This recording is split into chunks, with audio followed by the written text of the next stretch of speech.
Hello বন্ধুরা, তোমরা কেমন আছো? আমি তো বেশ ভালো আছি। চলে এলাম একটা নতুন ব্রাইডের মেকআপ নিয়ে। আজকে ব্রাইড হচ্ছে চুমকিদি। চুমকিদির কোনো ডিমান্ড ছিল না, শুধু বলেছিল তাকে আমার মতো করে যেটা ভালো লাগে তাকে সাজিয়ে দিতে। তো আমি সেই রকম তাকে সাজানোর চেষ্টা করেছি।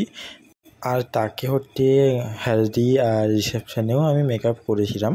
তাকে আমি ঠাকুর একটা লুক দিতে চেষ্টা করেছি, কারণ তার ফেসটা দেখে আমার প্রথমে সেই ব্যাপারটাই এসেছিলো, একটু সাবেকি, একটু ঠাকুর।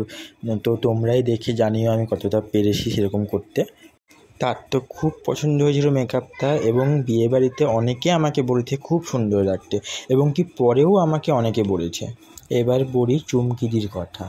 চুমকিদি প্রথম কথা প্রচুর পরিমাণে ভালো ছিল, মানে কী বলবো, মানে আমার তার সাথে মেকআপ করে বা কাজ করে একবারও মনে হয়নি আমি প্রথম কাউকে সাজাতে যাচ্ছি বা অচেনা কেউ।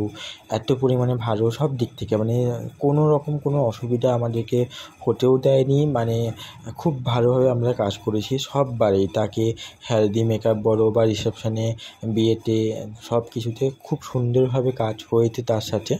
আর এই দেখো তার ফাইনাল লুক, তোমাদের কেমন লেগেছে অবশ্যই জানিও।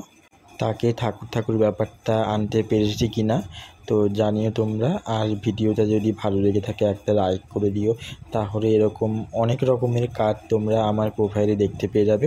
চলো বন্ধুরা, আজকে এই পর্যন্ত, পরে আসবো কোনো একটা ভিডিও নিয়ে। ততদিন তোমরা ভালো থেকো, সুস্থ থেকো। Ta ta, bye bye, love you.